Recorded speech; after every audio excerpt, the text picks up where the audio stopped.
কে ছিলেন শ্রী সাই বাবা? কে ছিলেন সাই বাবার বাবা মা বা কি ছিল তার জন্ম পরিচয়? আজও কিন্তু মানুষের কাছে এটা অধরা। শ্রী সাই বাবাকে মূলত শিরডিতে দেখতে পাওয়া গিয়েছিল ঠিক 16 বছর বয়সে একটি নিম গাছের নিচে। কোথা থেকে এসেছিলেন কেউ জানে না, এবং কি তার বংশ পরিচয় তা নিয়ে আজও কিন্তু নানা মুনির নানা মত। কেউ বা বলেন তিনি হিন্দু, কেউ বা বলেন তিনি মুসলমান। কিন্তু সত্যিকারের সাই বাবা কি ছিলেন বা তার মাতৃ পরিচয় কি ছিল বা তার পিতৃ পরিচয় কি ছিল তা কিন্তু আজও অধরাই রয়ে গেছে মানুষের কাছে। সাই বাবাকে যখন পাওয়া গিয়েছিল নিম গাছের তলায়, তখন কিন্তু তার বয়স ছিল মাত্র 16 বছর।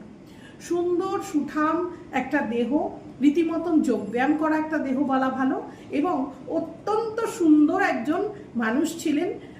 মাধুর্য ছিল তার চোখে মুখে, ত্যাগ এবং বৈরাগ্যের প্রতীক ছিলেন।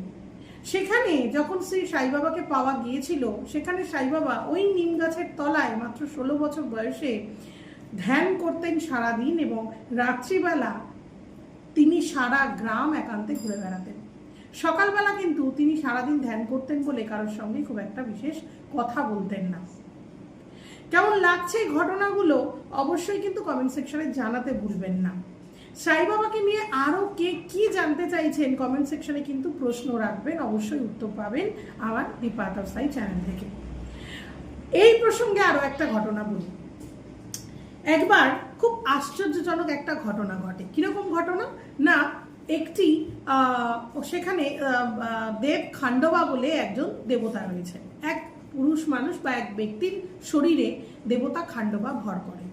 সেখানকার মানুষ আগ্রহর জন্যই, মূলত আগ্রহ দেখিয়ে আর কি, শ্রী সাই বাবা কে ছিলেন সেটা নিয়ে খান্ডবাকে প্রশ্ন করা হয় যে বাবা কে, কোথা থেকে এসছেন, কি বা তার পরিচয়। সেই খান্ডবা বাবা সেই মুহূর্তে প্রত্যেকটি মানুষকে বলেন যে একটা কোদাল জোগাড় করো এবং মাটি খোঁড়ো। মাটি খোঁড়ার পর যেটা পাওয়া গেল একটা পাথর, পাথরের নিচে একটা ইট। ইটটা যখন সরানো হলো ওই নিম গাছের তলা থেকে, তখন দেখা গেল 4টি প্রদীপ জ্বলছে ঠিক দরজার মুখে। দরজাটা সোজা চলে যাচ্ছে একটি গুহার ভেতরে।